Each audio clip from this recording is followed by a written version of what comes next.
এয়া আমাৰ মজাকৈ ৰেডি হৈ গ'ল একদম।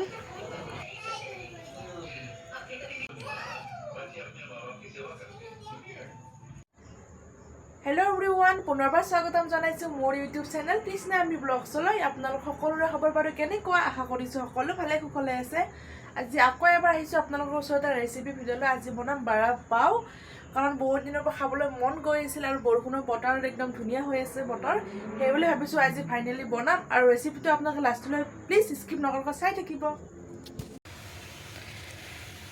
এয়া কেৰাহীত আলু বইল হ'বলৈ দিছিলোঁ। প্ৰথমতে আলু বইল কৰি ল'ম, তাৰপিছত বাকীখিনি দেখাই আছোঁ।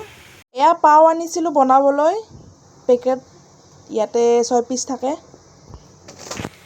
ভাজিৰ মছলা প্ৰথমতে তৈয়াৰ কৰিম। এয়া প্ৰথমতে নেহুৰ কেইটামান দিছোঁ মই।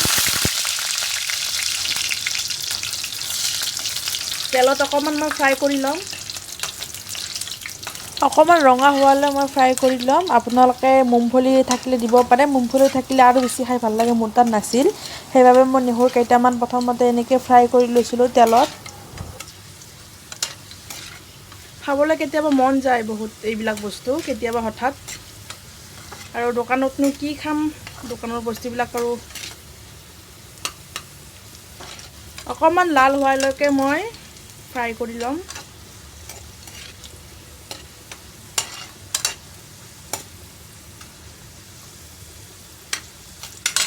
নেউৰখিনি ফ্ৰাই হৈ গ'ল, এনেকৈ নমাই ল'ম এতিয়া।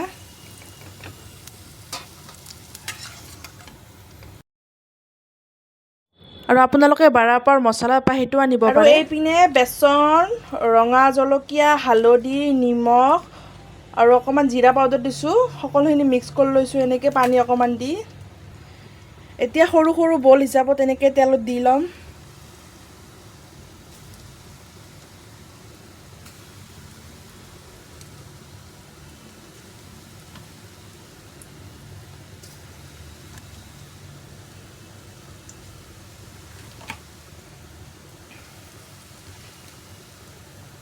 সৰু সৰু বল হিচাপত ফ্ৰাই কৰি লৈছোঁ, আৰু লগতে নেহুৰকেইটাও ফ্ৰাই কৰি লৈছোঁ। এতিয়া অকণমান টাইম মই ঠাণ্ডা হ'বলৈ ৰাখি থৈ দিম। এয়া এতিয়া আমাৰ ঠাণ্ডা হৈ গ'ল। তেতিয়া সৰু সৰু টুকুৰা কৰি লৈ মিক্সি জাৰিৰ ওপৰত দি দিম, আৰু লগতে নেহুৰকেইটাও দিম এতিয়া।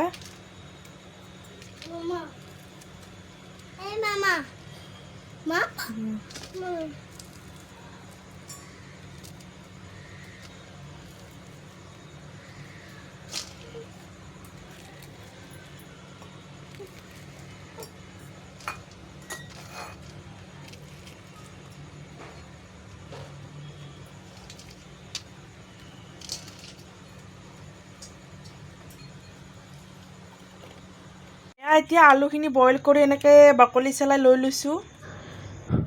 আৰু এইপিনে আমাৰ বাৰা পাওৰ মছলাটো ৰেডি হৈ গ'ল ধুনীয়াকৈ। এতিয়া বনাম গ্ৰীণ চাটনিটো, সেইবাবে পদিনা লৈ লৈছিলোঁ আৰু নেহুৰ আৰু জলকীয়া লৈ একদম পিচি ল'ম মিক্সিত অকণমান টাইম। এয়া আলুখিনি ধুনীয়াকৈ হাতেৰে মই মেছ কৰি লৈ লৈছিলোঁ। আৰু এতিয়া কেৰাহীত তেল দি পিঁয়াজ, জলকীয়া, নৰসিংহৰ পাত দি ধুনীয়াকৈ ফ্ৰাই কৰি লৈ ল'ম।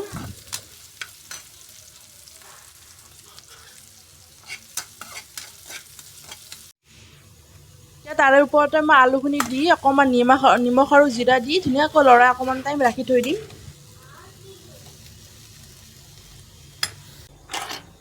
আৰু এইপিনে আমাৰ পুদিনাৰ চাটনি ৰেডি হৈ গ'ল।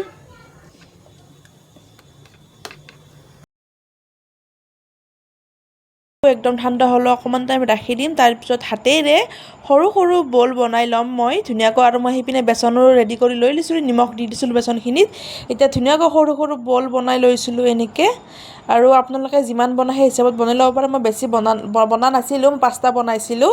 সেয়া এতিয়া বলকেইটা ধুনীয়াকৈ বনাই বেচনৰ ওপৰত দি ধুনীয়াকৈ বেচনখিনি লগাই তেলত এটা এটাকৈ মই ফ্ৰাই কৰি লৈ ল'ম ধুনীয়াকৈ।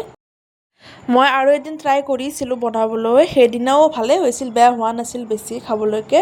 এতিয়া কেৰাহীত এটা এটাকৈ দি লৈছিলোঁ মই ধুনীয়াকৈ, অকণমান টাইম মই ফ্ৰাই কৰি ল'ম। মই বেছি তেলো ব্যৱহাৰ কৰা নাই, অকণমান তেলতে মই বনাই লৈছিলোঁ সেনেকৈ। আৰু এইপিনে মই পাওকেইটা লৈ লৈছোঁ, ধুনীয়াকৈ মাজেদি কাট কৰি লৈ ল'ম। আৰু এতিয়া বাৰাকেইটাও ৰেডি হৈ গ'ল, খাবলৈ টেষ্টিয়ে হৈছিলে। যেতিয়া মই প্ৰথমবাৰ বনাইছিলোঁ তেতিয়াতকৈ ছেকেণ্ডবাৰ বনোৱাত বেছি পাৰফেক্ট হৈছিলে। আৰু এতিয়া মই বাটাৰ লৈ লৈছিলোঁ, মাজেদি কাট কৰি লৈ তাৰে ওপৰতে বাটাৰ লগাই দিছোঁ সকলোখিনিতে ধুনীয়াকৈ। আৰু বাটাৰ লগোৱাৰ পিছত মই টাৱাত অকণমান টাইম গৰম কৰি লৈ লৈছিলোঁ। এতিয়া বাহিৰত দোকানত যেনেকৈ দিয়ে তেনেকৈ হোৱা নাই বাৰু, ঘৰতে ট্ৰাই কৰিছিলোঁ বনাবলৈ আৰু বাটাৰ দিয়াত কঞ্জুচি কৰা নাই, একদম বাটাৰ লগাই দিছিলোঁ সকলোখিনিতে। আৰু এয়া আমাৰ এইপিনে ৰেডি হৈ গ'ল। এতিয়া ৰেডি হৈ গ'ল, ধুনীয়াকৈ এটা বনাই আপোনালোকক দেখাই দিছোঁ। প্ৰথমতে মই লগাইছোঁ পুদিনাৰ চাটনিখিনিৰ ওপৰত লগাই দিছোঁ ধুনীয়াকৈ, আৰু বাৰপৰ যে মছলা বনাইছিলোঁ ঘৰতে, এতিয়া তাৰে ওপৰত দি দিম অকণমান। মুম্বাইত যিহেতু সকলোতকৈ ফেমাছ হয়, মোৰ মুম্বাইৰ বাৰপা খাবলৈ মন যায়, যিহেতু খাবলৈ নেপাওঁ, এতিয়া ঘৰতে বনাই ট্ৰাই কৰিছোঁ।